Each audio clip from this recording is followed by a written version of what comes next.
Hello, everyone.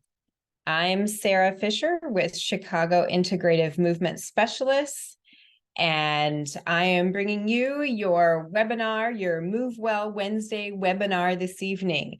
Twice a month, Janice and I offer up these complimentary Move Well webinars. So if you're new to this, you've either been invited because someone shared our newsletter with you, or you're a regular newsletter receiver, and we welcome all of you. Thank you for joining us. Last week, Janice talked about some of the muscles that help to stabilize our low back, our core, and our pelvis, essentially our spine as well, and how sitting optimally and how standing optimally or suboptimally can either help us or hinder us. So in other words, our posture, sitting or standing, can help or hinder us and be potentially creating our low back pain or discomfort, SI joint issues, and dysfunction. So we're going to carry that on into our exercise patterns this evening. But before we get going, if you are so inclined, just throw in the chat box where you are from and where you hail from this evening. And while you guys are getting yourselves settled and together here, just to give you an outline of what is to come for the rest of the session, I'm going to take you guys through several assessments, and then we're going to go through some optimal breathing. And then I'm going to take you into a side-by-side comparison of how we do 3 specific exercise patterns that can be irritating our low back and hip issues, or they could be helping us. So we're going to look at the lat pull, we're going to look at deadlifts or the hip hinge, and squats today. All right, awesome, great. We've got, okay, great, Lori from Arkansas, Andrea from Westchester, Jen from Florida, and Katie from Texas. Oh, Evan from Katy, Texas. Awesome. Thanks, you guys, for being on once again. So we're going to go through some assessments that you guys are probably familiar with, but we're also going to go through some different assessments as well, because you may find that some work better for you than others. So what you will need tonight, potentially a strap or an exercise band, but not necessary. You can also just use a towel, or you don't need one at all. But if you have one handy, potentially light dumbbells or soup cans. But again, if you don't have them, it's okay. We can also just use body weight. All right, but things to think about for having on hand. We're going to start with some cervical rotation. So find a space in your room and start standing. I want you to go ahead and just stand comfortably, looking straight ahead. And then I want you to look over your right shoulder, go only as far as is comfortable, and then return to center. And then look over your left, return to center. Do that a couple of times and just compare the 2 sides. You're looking for quality, but also quantity of that range. So does one side feel like it doesn't rotate as far? Or maybe as well, it feels a little crunchy, doesn't feel very smooth, maybe it even feels a little thick to do your head turn. Okay, remember which side is the more compensated or more restricted side, and we're just going to set that aside for a moment. Now I'm going to have you do standing rotation. So just find a comfortable stance, place your hands on your hips, and you're going to twist to your right and just stop when either your pelvis stops or when your foot starts to pull off the floor, and then come back to center, and then twist to your other side and come back to center. Pause at center and then twist again, and just observe which side does not rotate as smoothly or maybe doesn't rotate as far. Okay, and just do that a couple of times to each side and get a sense of what that feels like. All right, the next one we're going to go into is shoulder flexion or overhead arm raise. Again, just stand comfortably, arms by your sides, thumbs will face forward. Keep your elbows straight as you bring your arms forward and then up overhead. Again, only as far as is comfortable. If you have any shoulder issues, just stop before the discomfort or the pain kicks in. So you're looking for not only the amount of that range that your arms go overhead before they start to bend, or before they start to pull out to the side, or before they just simply stop. Okay, you're also looking for that quality. Do they feel light? Do they feel medium? Do they feel heavy? Okay, and if you notice a difference between the two sides, like one doesn't go as far or one feels heavier, make a mental note of that. Okay, now we're going to go into some seated assessments. So for these, grab a chair or a couch. Right. And then you're going to just sit down. And then I want you to do your cervical rotation. Okay, so again, you're going to just turn your head and look over the right, come back to center, and then look over the left and come back to center. Do that a couple of times. And just notice if there is a difference, not only between the two sides, but do you notice a difference in your range of motion compared to standing? Because sometimes when we sit, we actually have a decreased range of motion or better range of motion when we're sitting versus standing. So just kind of lock that away and notice if there's a difference between head turns when you're standing versus sitting. Okay. And then we're going to go with an arm raise. Same thing that we did in standing. Okay. Keep your elbows straight, raise the arms forward and overhead, and then just get a sense of that amount of range and the quality of it. Is there any difference between the two sides? Do they feel light, medium, or heavy? And how do they compare to standing? Is there a difference between your seated arm raise and your standing arm raise? Okay, and make a just mental note of that. The last one we're going to do is seated rotation. So you're going to go with your palms in prayer position. You're going to rotate to your right and then just stop when you can't rotate anymore, or if you start to notice that your knees shift. Okay, so you stop before that occurs. Come back to center and then compare to the other side. And then just note if there's one side that doesn't move as well or smoothly or is just more restricted. Okay, and make a note of that. All right, so now, actually, I'm going to keep this because we're going to go through some breathing. And I think I will face you guys.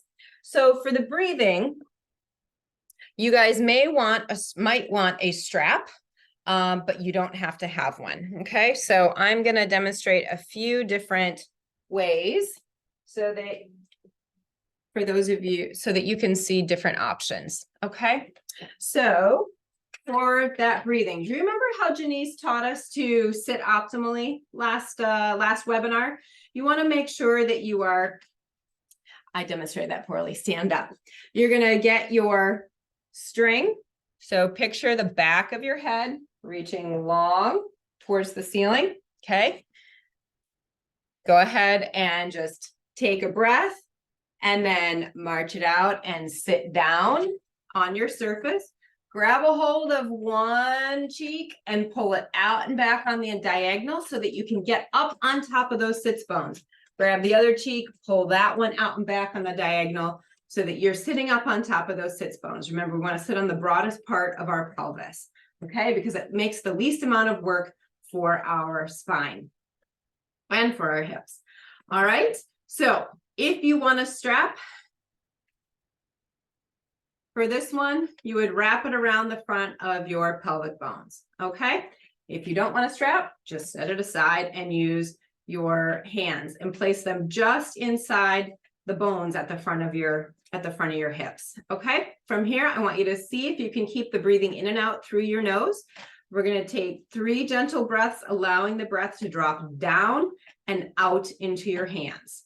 All right, so you're going to gently inhale.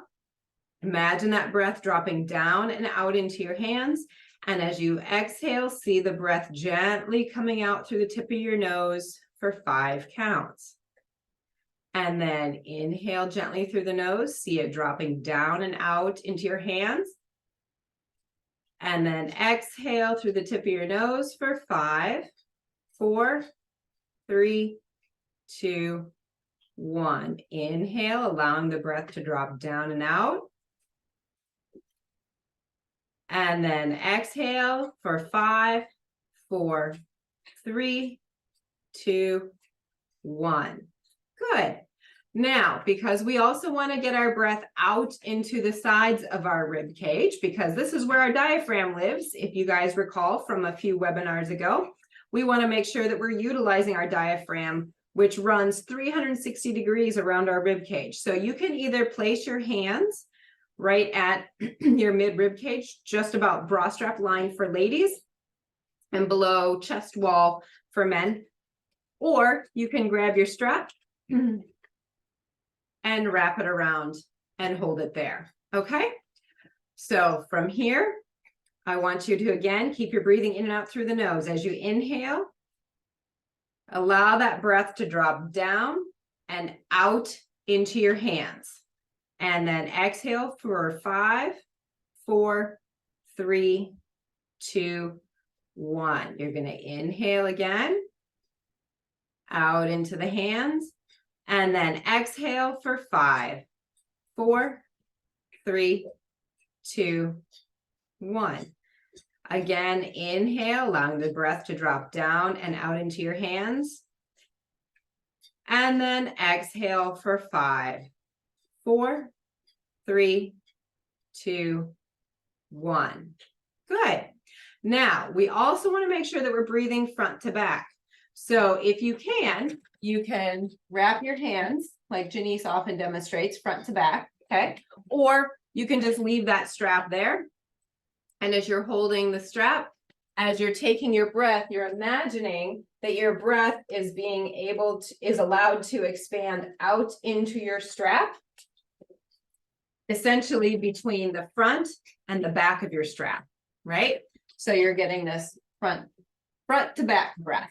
All right. So again, you're just going to find that nice inhale, let it drop down and out, front to back. And then exhale for 5, 4, 3, 2, 1. Again, inhale between your sternum and spine. Exhale for 5, 4, gently, 3, 2, 1. Going to inhale again. See that breath moving front to back between sternum and spine, and then exhale for 5, 4, 3, 2, 1. Good. Now, we've worked with low, we've worked across our sides, and we've worked on expanding front to back. Because we're going to be looking at deadlift and hip hinge today as 2 of our 3 patterns, those are primarily hip dominant sort of patterns. So I want to make sure that we can also get some breath all the way down into the base of our pelvis or our pelvic floor, because that should also be able to move in coordination with our diaphragm. So for this one, you can either sit on your strap because you placed them around the base of your sits bones there, or you can even just place your hands under your sits bones, okay? Or you can just place your hands here, and as you inhale, imagine your breath being allowed to drop down into your seat. Don't push it, but just imagine the breath dropping down into the base of your pelvis, all right? So as you inhale, just allow that breath to drop down and out across your sits bones, and then exhale for 5, 4, 3, 2, 1. Again, inhale. See that breath dropping down and out across your sits bones. And then exhale for 5, 4, 3, 2, 1. Again, inhale gently, allowing the breath to move down and out across the sits bones, not forcing it. Exhale lightly through the nose for 5, 4, 3, 2, 1. All right, take a break. Now, go ahead and march it out. kind of rock side to side. And we're going to reassess those seated assessments. So we're going to start with the arms by the sides and raise them overhead. Keep the elbows straight, go forward and overhead, and just observe if you've started to see a difference in your seated arm raise from before your breath, before we practice the breathing, okay? Hopefully you're starting to feel that the arms are a little more symmetrical, a little lighter, a little easier, maybe even some increased range, okay? Now let's do that seated rotation, palms in prayer position. You're just gonna rotate, stop when you have to stop or before the knees shift back and forth, okay? Come back to center and do the other side. And then just compare the two sides. Are you starting to notice a change yet in that range of motion? And then I'm going to have you check your cervical rotation. So you're going to turn your head now to the right, come back to center, and turn your head to the left. Come back to center. And again, just observe any change from compared to your pre-breathing seated head turns. All right. Now come on up to standing and let's reassess those standing ones. Let's start with your standing rotation, actually. Okay, so hands on your pelvis, feet in a comfortable stance, and then you're going to twist to your right and stop when your pelvis stops or when your foot starts to pull up off the floor. And then compare the two sides. Are you starting to notice a change in your standing rotation just yet? Okay. Now I'm going to have you go into your arm raise overhead. So bring the elbows, bring the arms forward and up overhead. Again, only as high as is comfortable. And just notice again, if there's any increase in that range yet, or it feels any lighter just yet. Just with that breathing. Okay. And then let's compare standing head turn. And just compare the two sides. Do you notice any change yet with your head turn? Okay. Also, if you recall, do you notice the difference between your seated assessments versus your standing assessments? Because remember, we're also kind of comparing standing versus seated position, because if you lose range of motion in your seated position, this could be a problem if you sit for a long period of time. So whether you're hanging out on the couch at night or you have to drive, commute, especially for long periods, or if you sit at a desk fairly often, that sort of thing. That's going to be important for you to know that you need to train more optimal sort of sitting type of patterns so that you don't impact your posture and movement negatively. Okay. All right. So how did you guys do with those assessments before and after breathing? Were you starting to notice some positive changes?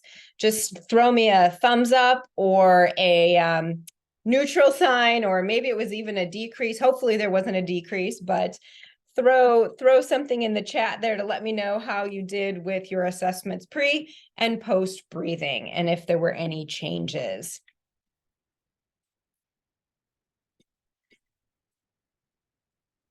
All right. Andrea says better in trunk rotation. Jen says better. Lori says better standing neck and arms. Okay, excellent. Okay, so I want you guys to keep in mind which assessment had the greatest impact for you. So Lori, since you mentioned standing neck and even arms, you might end up choosing one of those as your self-check as we go through these three different exercise patterns, as we compare them, as we call it, as we IMS the lat pull, as we IMS the deadlift, and as we IMS the squat, versus more of the conventional cueing as we go through these exercise patterns, okay? Because we want to use our self-check to help us determine if we're actually helping or hindering our potentially our low back or any other issues that we may have going on. Okay, so because we did some optimal breathing and you guys are starting to see some positive changes in your self-checks, we are going to go ahead and we are going to go into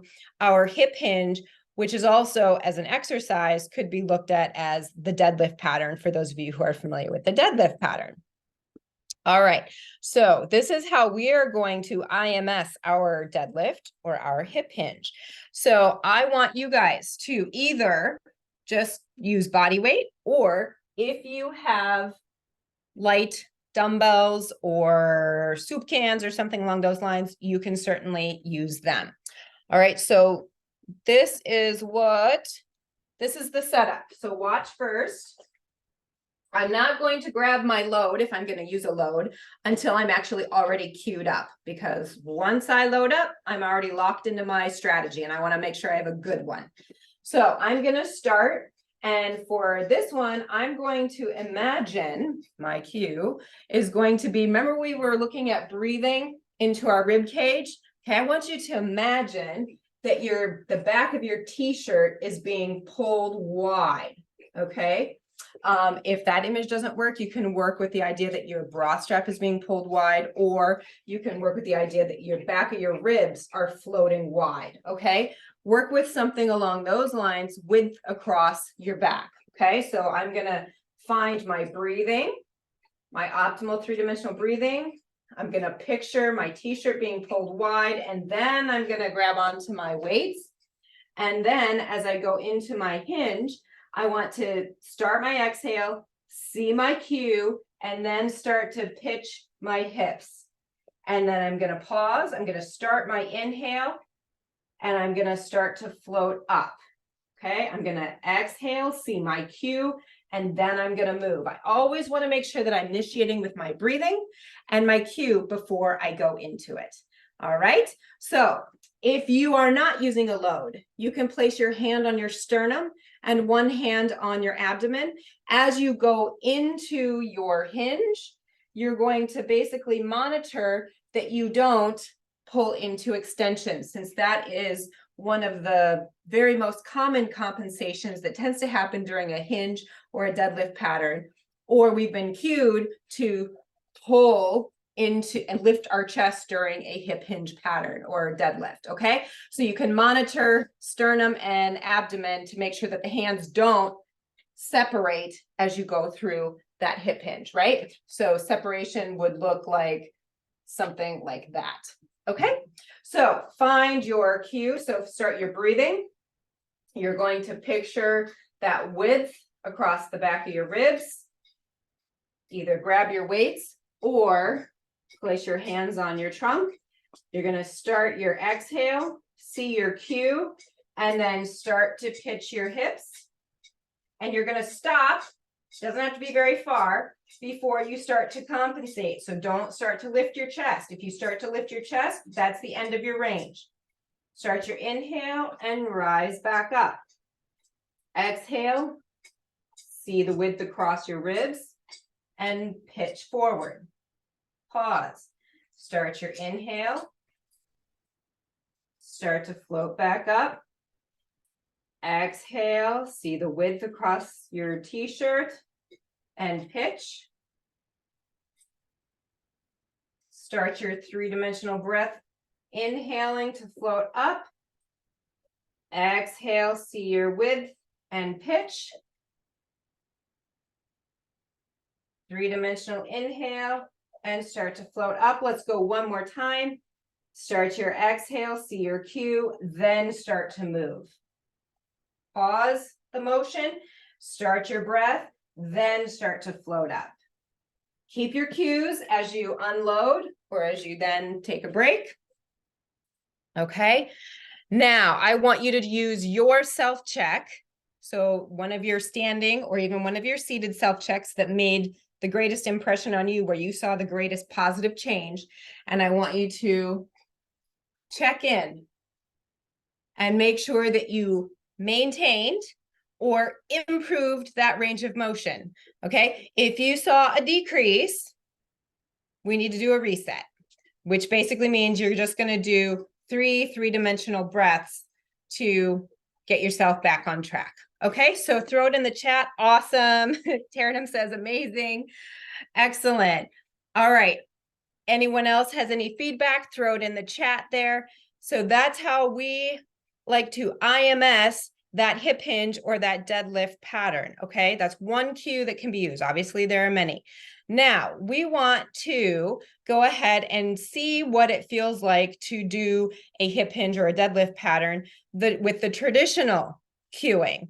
Andrea says her trunk rotation improved. Awesome. Lori says same. Okay, great. So now we want to see that as we're going through this comparison with conventional cueing, that what happens with our self-check. All right. So commonly, when doing a deadlift or a hip hinge, we get cued or taught that to lift the chest. Okay. So I want you guys to practice that. We're just going to do 5 repetitions. Okay. But I want you to, don't worry about loading up for this one. Just do body weight and let me demonstrate. Okay. So I'm going to go through my deadlift pattern. I'm going to pitch forward and I want to lift my chest and then come up. And then I'm going to pitch forward and I'm going to lift my chest and come up. Okay. So let's go through 5 repetitions of that. Ready? Take a comfortable stance, probably a little wider than hip distance. I want you guys to pitch forward from your hips, lift your chest, and then come up to standing. Okay. Do that again. Pitch forward, lift your chest, and then come up to standing. We've got 3 more. Pitch, lift your chest, and come up. Pitch forward, lift your chest, come up, and then one more time. Pitch, lift your chest, and come up. All right, now go back to your self-check. See what that looks like. Did you start to tighten down? Even if it's a little bit, I want you to note, Jen says yes, she started to tighten back down. Did you lose range of motion? If you didn't have pain, do you now have pain? So how are we all doing? I think we all need to do a reset. So let's go ahead and do 3-dimensional breathing. You can do this standing or you can do it seated. All right. So let's go ahead and picture that inhale dropping low out into your sides and then front to back. We're just going to imagine it going into all 3 areas as we take these breaths. Okay. So place your hands wherever you need to.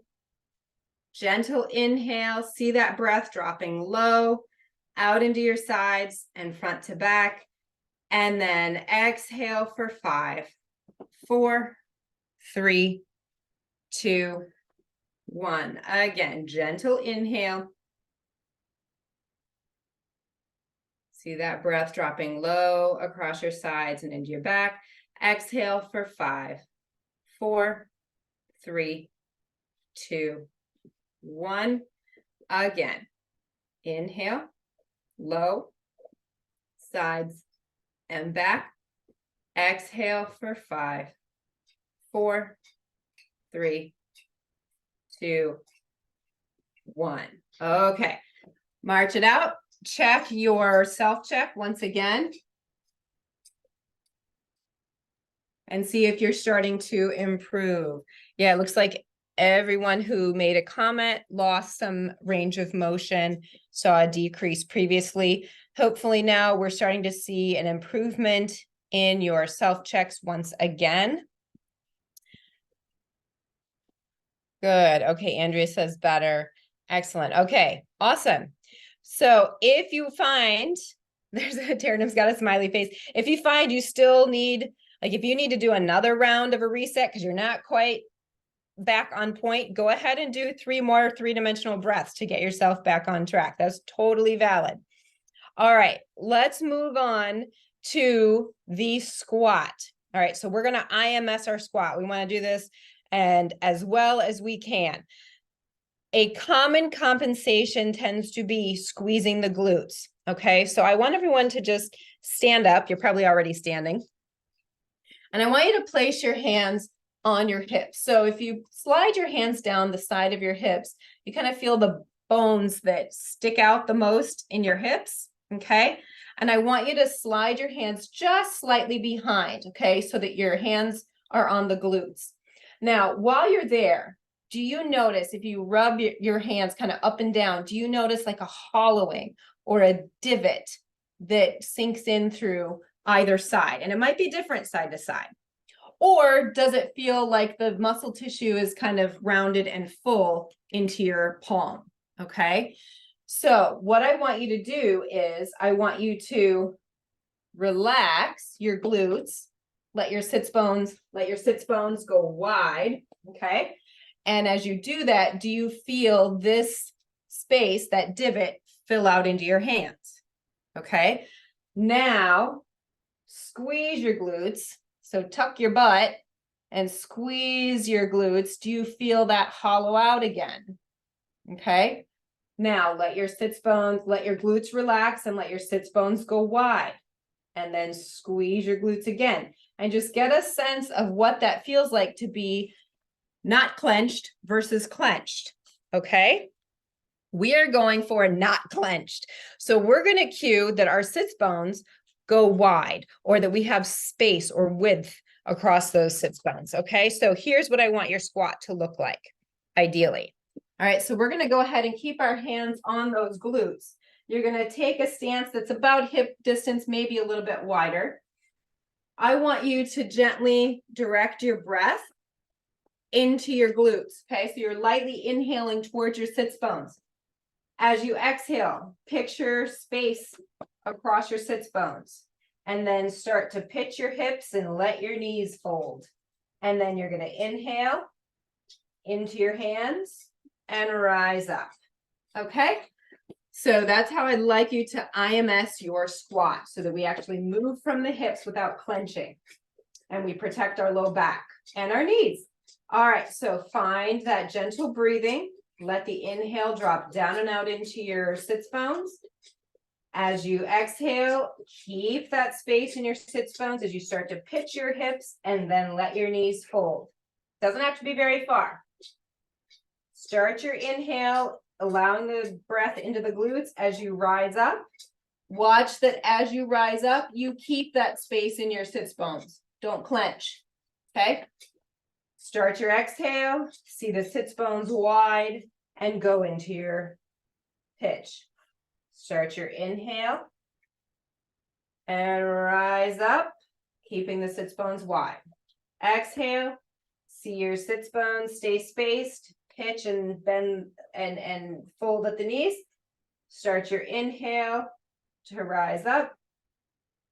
Exhale, sits bones, pitch, inhale, rise up. Let's go one more time. Exhale, sits bones spaced apart, pitch and sit. Start your inhale and float back up, keeping the sits bones relaxed. All right, very good. You all see Sasha here. Sasha is helping me. She's my little helper here today.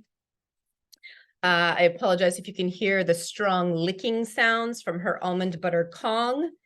We must stay on track. She always gets a Kong at this time in the evening. If she does not, there is trouble to be had. So, all right, you guys, go ahead and do your self-check. And we should hopefully have seen that you maintained or even improved. And once you reassess, go ahead and throw that in the chat and see how that feels. Awesome. Lori says that was different. I hope different good. Jen says thumbs up. Excellent. All right, you guys. So by working with the idea of keeping those sits bones, okay, Lori says different good. Awesome.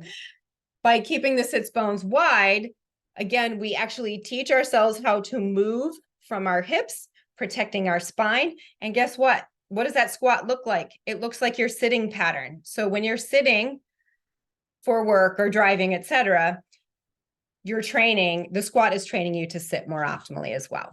Okay, so now let's go through a squat that's more of a conventional sort of pattern or conventional cueing. So a lot of times we're taught that when we come up from a squat, we want to squeeze those glutes and drive the hips forward. Okay, so we're going to practice that. Again, if you have pain, obviously don't do it. But if you can and can tolerate it, try the conventional cueing and see what it does to your self-check. Okay, So with this one, what's happening with the squat is that you're just gonna sit into it. And as you come up, you're gonna squeeze and press your hips forward, okay? We're just gonna do 5 of them, all right? So comfortable stance, hip distance, comfortable hands, and then go ahead and sit. As you come up, squeeze your hips. Sit, come up and squeeze and drive those hips forward. Again, sit, stand up and drive them forward. Sit, stand and drive. One more time. Sit, stand and drive. Okay, now go back to your self-check and see what that feels like. Ooh, I lost neck range of motion. That was not a good one for me. And then once you've done your self-check, just throw it in the chat there. Oh, Taranum's got a sad face. Oh dear. Okay. Yeah, not so nice. Not so nice. Okay, so obviously we don't want to stay that way. So let's take 3 three-dimensional breaths and let's optimize. Okay. So again, you can do this in standing or seated. And if you want to direct your breath into one specific area, go ahead. If you want to direct it into the sits bones or the sides or front to back, you go to where you feel like you need to direct your breath, meaning it was a struggle to get your breath into that area. You can direct it there, or you can just do the general 3-dimensional. Okay. So you're going to go ahead and in and out through the nose. Take a gentle inhale. See the breath dropping low across the sides, front to back. Exhale for 5, 4, 3, 2, 1. Inhale, low across the sides, front to back. Exhale for 5, 4, 3, 2, 1. Again, inhale, allowing the breath to drop low and out sides, front to back.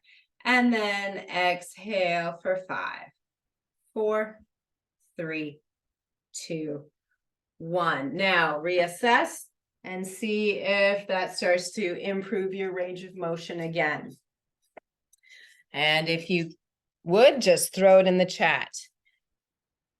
So as you guys are discovering that when we stabilize or when we move suboptimally, we start to, first thing we start to lose is range of motion.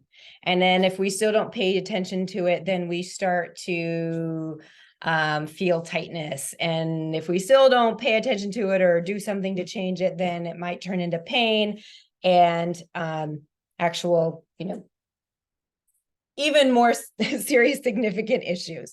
So that's why we can use range of motion as an assessment to determine whether we're helping or hindering ourselves. Awesome. Everyone's given thumbs up and good signs. So awesome job, you guys. One more pattern. So we're going to IMS our lat pull. Okay. A common compensation for doing a lat pull or a row or, pull down is to squeeze those shoulder blades down and back, right? So it's like, you probably have heard the cue, put your shoulder blades in your back pocket, or just, pinch a quarter between your shoulder blades, something along those lines, okay? So what we're going to do when we IMS this cue is that we are going to picture that idea of that t-shirt being pulled wide. Or if that cue wasn't so great for you previously, you can also work with the idea that your collarbones or your shoulders are staying wide, not wide and back, but up and out wide, almost like, think like a coat hanger, right? Okay, so you can try one of those 2 cues. This is how I'd like you to set it up. Now, if you don't have a band, that's okay. You can just go through the motions. Okay, but if you have a band, you can anchor it. And then you're going to sit optimally, right? So you're going to stand, picture length, march it out. You're going to sit, pull your sits bones out, because we always want to sit on top of those sits bones. And then I'm going to start my inhale, Exhale, I'm gonna picture my cue, and then I'm gonna glide my arms back. I'm gonna make sure that I don't pull so far that my elbows go behind my rib cage, because that will just pull my shoulder forward and can create neck issues, okay? So as I pull, I'm just gonna stop my elbows at my rib cage. Inhale, and I'm gonna glide my hands forward, okay? If you don't have a band, that's okay. Just make gentle fists, and you're gonna go through this motion, okay? So make sure that you've set up into your optimal sitting. Sit bones are pulled out. Decide which cue you're going to use, either collarbones going wide or width across, like your t-shirt's being pulled apart. Inhale, exhale, see your cue, and start to glide the elbows back. Pause the motion, start your inhale, and let the arms float forward. Exhale, see your cue, glide the elbows back. Inhale, let the arms glide forward. Exhale, see your cue, glide the elbows. Inhale, start to let the arms float forward. Exhale, see your cue, glide the elbows. Start your inhale and let the arms float forward. One more time. Exhale, see your cue, glide the arms back. Start your inhale and let the arms float forward. Okay. Now do your self check. And then see what that feels like. Did you maintain or did you even improve? Because if you improved from doing an exercise pattern from even just your reset, fabulous. All right, just throw that in the chat there. Do we have a thumbs up, thumbs down? If you actually had a thumbs down, then go ahead and do a reset. And then we're going to move into the suboptimal pulling. Okay, so on this one, if you have shoulder or neck issues, just be careful. Again, if you have any discomfort, don't do it. But on this one, you're going to sit, and then as you pull, I want you to think about squeezing your shoulder blades down and back, okay? Because and it's okay if your elbows go behind you, relatively speaking, for the sake of this pattern, because that's typically how this gets cued, okay? And I just want you to see what that does. So you're gonna sit, you're gonna start to squeeze those shoulder blades down and back, and then pull on or glide your arms back and forward. Squeeze your shoulder blades down and back, and then glide the arms back and forward. Again, squeeze and pull and extend the arms. Squeeze and pull, glide the arms. One more time. Squeeze and pull, glide the arms, and then take a break. Do your self check. Oh, Lori's got a thumbs down already. Okay. So make sure that we're going to make sure we do a reset. All right. How did you guys do with the squeezing of the shoulder blades as you pulled?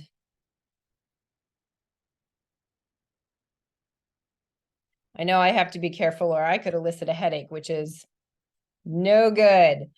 All right, you guys. So I want you guys to go ahead and just start doing a reset if you haven't already. Find, yeah, can't do. Yeah, nope, that's right. Don't do it then. All right, so let's do that nice gentle breathing. Let the breath drop down, out into the sides, front to back. Exhale for 5, 4, 3, 2, 1. Again, inhale. Letting the breath drop low, out across the sides, front to back. Exhale for 5, 4, 3, 2, 1. I'm going to have you inhale again, gently let the breath drop low, out and front to back. And then exhale for 5, 4, 3, 2, 1. All right. And then go ahead and check in once again. See if you're already starting to see an improvement. just from doing those 3 breaths. Okay. How'd you guys do with that reset? Are you starting to see your self-check improve once again? Awesome. Okay, we got a thumbs up. Yeah, good, good. Excellent. Okay, good job, you guys. Nice. So we can start to see how our posture and movement starts to play into how that impacts our low back, our SI joint, our hips. So if you do have low back, SI joint, hip issues, these are 3 patterns that can either feed into that discomfort or that irritation, or it could actually help. So remember that you want to IMS all of these patterns, your pulls. You want to IMS your hip hinge. You want to IMS your squat. By the way, for those of you who may not already know, IMS just means the integrative movement system. So we're using our alignment, our optimal breathing, and we're then using our cues to help us control that motion as we go through these exercise patterns. Okay, so think about that as you start to take this into your daily activities, but also your exercises, that you always want to try to maintain your most optimal breathing, your best alignment, and the cue that works the best for you. And use your self-check. Check it after your exercise pattern as a way to tell you whether like, oh, that pattern didn't work very well, or maybe I need to modify it. It's just the way I did it that didn't work well. Okay, so remember that how we cue ourselves and carry ourselves will impact our household chores, our sitting posture, what we need to do for work, our leisure activities, whether it's sports specific or otherwise, and our ability to impact positively or negatively our spine and our hips. So if you can use your most optimal ABCs, alignment, breathing, and control, you can impact yourselves for the long haul. Okay, so if you guys have any questions, please feel free to reach out. We are at www.imsinchicago.com. You can contact us via the website. If you're still struggling to find these connections and are interested in learning more, again, reach out. We are here to help in however we can and help you move towards your posture and movement goals. You guys, thank you so much for joining me this evening, and we look forward to seeing you again in a future webinar. Take care. Have a great night.